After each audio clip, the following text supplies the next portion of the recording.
Hello, good morning, YouTube, and welcome to the place where I have to drive in order to get cell service. I'm waiting on a phone call this morning, and so I had to get up early to drive 10 miles to sit and park by the side of the road because this is where I get cell service.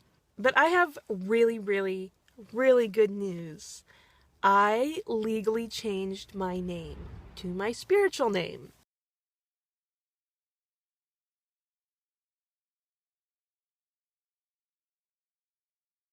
And honestly, if I had known how much it would help me, I would have done this a lot sooner.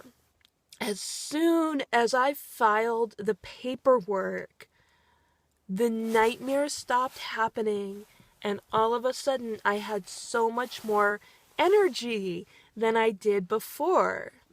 Though that was really, really, really unexpected. I've been wanting to change my name legally for a very long time, for like 20 years. As soon as I left home, I wanted to get rid of the name that my family gave me and that my father gave me because I really wanted to separate myself from them. I didn't know what to change my name to, and it wasn't until I received my spiritual name from my guru, Bhagavan Sri Nithyananda Paramashivam, that I had a really cool name that I could legally change my name to.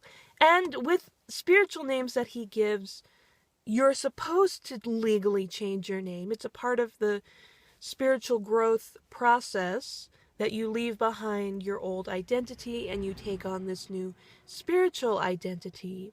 So, new name, new year, new hope for the future, new possibilities.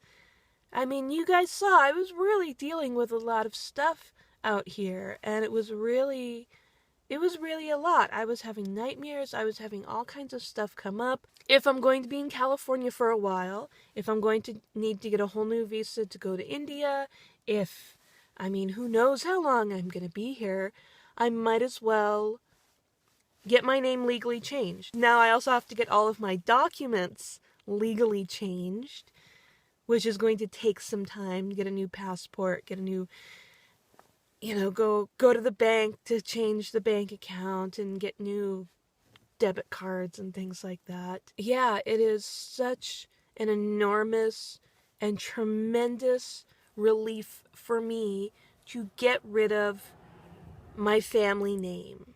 I definitely had to sit and really kind of work through it and complete with it because the name that I was given is actually kind of a very cool, distinctly ethnic name. My father's family were immigrants. I was raised in, the ethnic immigrant community of that area. And so my name really identified me as belonging to this community. I thought that was kind of cool to have this, really distinctive name that showed my ethnic identity. Now I come out here to California and there's no one with that ethnic background out here. Every now and then I'll run into someone who would recognize the name and ask me about it. I'm no longer participating in that ethnic community. I'm no longer participating in my family's cultural traditions. And so there's not really any good reason for me to keep that name other than it sounded cool. And so now, instead of confusing people with a difficult to pronounce ethnic name, I get to confuse people with a difficult to pronounce Sanskrit name. It's not actually that difficult to pronounce. Sanskrit is a very regular system of pronunciation. But, it's a long name, so people look at it and are a little confused at first. But it has really been an absolutely amazing process for me. It was difficult.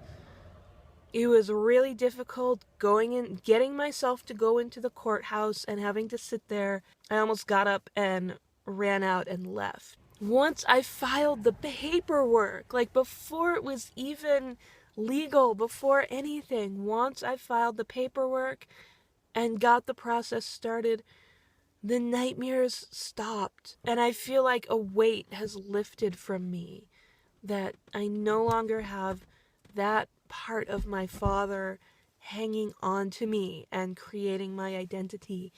Now I can really fully grow into Kodandi, into the person I can be, instead of being dragged down by everything that my father and my family put on me.